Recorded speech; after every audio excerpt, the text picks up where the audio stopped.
সকলেই দেখতে পাচ্ছেন এমবি বাঙালি নৌযানটিতে কিন্তু কিছুক্ষণ আগে ভয়াবহ আগুন লাগে এবং বর্তমানে আলু কলেস্টরের কাছাকাছি আছে নৌযানটি। মোটামুটি আগুন নিয়ন্ত্রণে এনে ফেলেছে ফায়ার সার্ভিসের দল।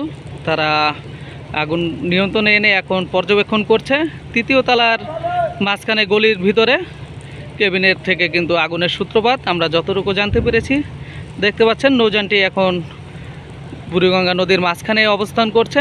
কিছুক্ষণ আগে কিন্তু ভয়াবহ পরিস্থিতি হয়েছিল নৌযানটিতে। এমবি বাঙালি নৌযানটি দীর্ঘদিন ধরে কিন্তু সার্ভিসের বাইরে আছে।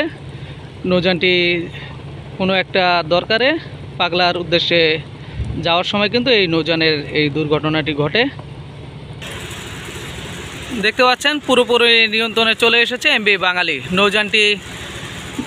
সুকানের সমস্যার কারণে কিন্তু ডকইয়ার্ডে নিয়ে যাওয়ার সময় এই আগুনের সূত্রপাত হয় এবং বর্তমানে সরকারি কর্মকর্তারা রয়েছে, জাহাজটিকে পর্যবেক্ষণ করছে।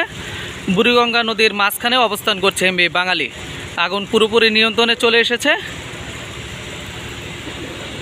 অতি তাড়াতাড়ি কিন্তু নৌযানটির আগুন নিয়ন্ত্রণ করা সম্ভব হয়েছে।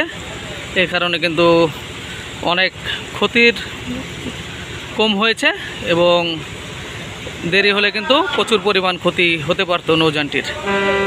আপনারা সকলে ভিডিওটি দেখতে থাকুন, ভালো লাগলে লাইক দিয়ে কমেন্ট করুন, আর এই চ্যানেলে নতুন হয়ে থাকলে অবশ্যই চ্যানেলটি সাবস্ক্রাইব করে পাশে থাকা বেল বাটন বাজিয়ে দিন। ধন্যবাদ সবাইকে।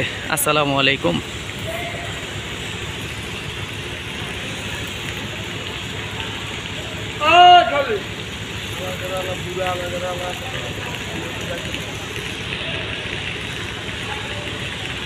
আলাদা